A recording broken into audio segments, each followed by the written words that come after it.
வணக்கம். இன்றைக்கி நம்ம பார்க்க போகிற டாபிக் வந்து ரேஷியோ, விகிதம்.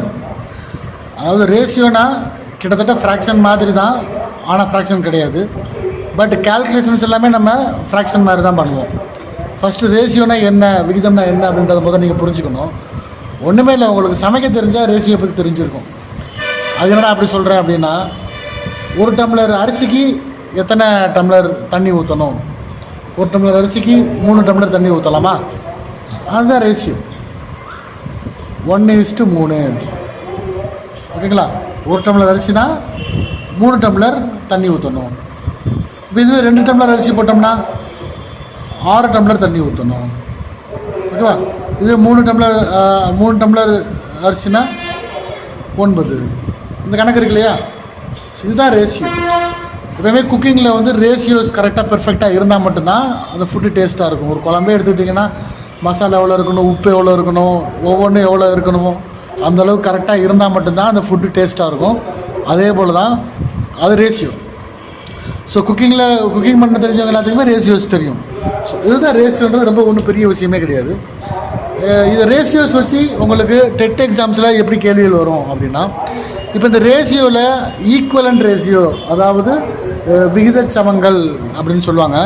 உதாரணத்துக்கு நான் இப்போ சொன்னேன், இது ரெண்டுமே ஈக்குவல் தான். 1:3 ஈக்குவல் தான், 2:6 ஈக்குவல் தான், இதுவும் ஈக்குவல் தான், 3:9 ஈக்குவல் தான். ஓகேங்களா? இதை வச்சுட்டு கேள்விகள் வரும். எப்படி வரும் அப்படின்னாக்கா இந்த மாதிரி வரும். 1:3 2 புள்ளி வச்சிட்டோம்னா 1:3 2 புள்ளி வச்சிட்டோம்னா x:6. இது வந்து ஈக்குவலண்ட்டுன்னு அர்த்தம். ஓகேவா? இதில் ஃபைண்ட் எக்ஸோட வேல்யூ என்னவாக இருக்கும் அப்படின்னு கேட்பாங்க. ரொம்ப ஈஸியாக கண்டுபிடிக்கலாம். நம்மளுக்கு இங்கே தெரியும் எக்ஸோட வேல்யூ என்னவாக இருக்க போகுது 2. பட் அது இங்கே எப்படி கொண்டு வருது அப்படின்னா, இது அப்படியே ஃப்ராக்ஷனாக எழுதிடுங்க. 1/3 இஸ் ஈக்குவல் டு x/6.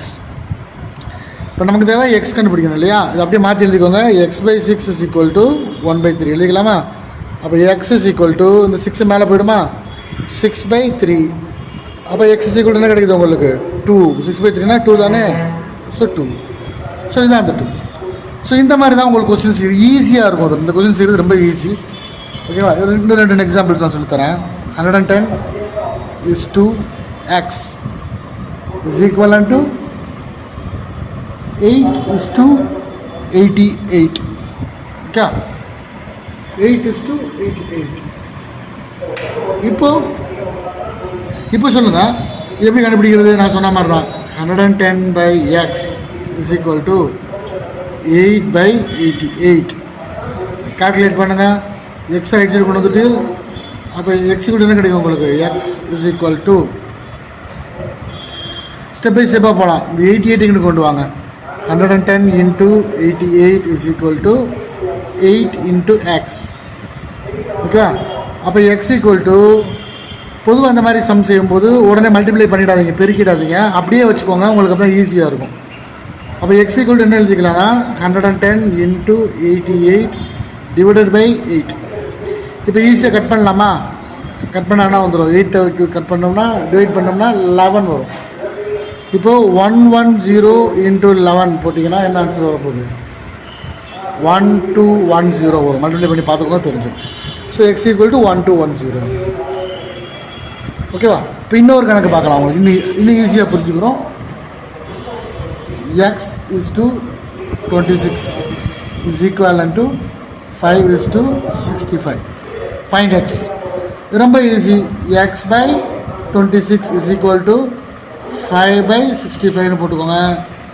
ரொம்ப ஈஸியாக பண்ணிடலாம். x equal to 5/65. இந்த டிவிஷனில் இருக்கிற 26 ரைட் சைடு சேஞ்ச் ஆகும்போது மல்டிப்ளிகேஷன் போய்டும் இன்ட்டு 26.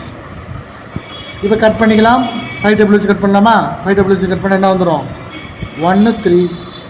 13 வச்சு ஸ்ட்ரைட்டாக கட் பண்ணலாமே. 13 26 எத்தனை டைம்ஸ் போகும், 2 times 2. ஸோ அப்போ எக்ஸ் இஸ் ஈக்குவல் டு 2. ஓகேவா? ஸோ இந்த மாதிரி கொஸ்டின்ஸ் வந்து நீங்கள் அடிக்கடி டெட் பேப்பர்லையும் பார்க்கலாம், குரூப் 4லையுமே பார்க்கலாம். ரொம்பவே ஈஸி தான். ஓகேவா? ஈக்குவலண்ட் ரேஷியோஸ் அப்படின்றத வச்சுட்டு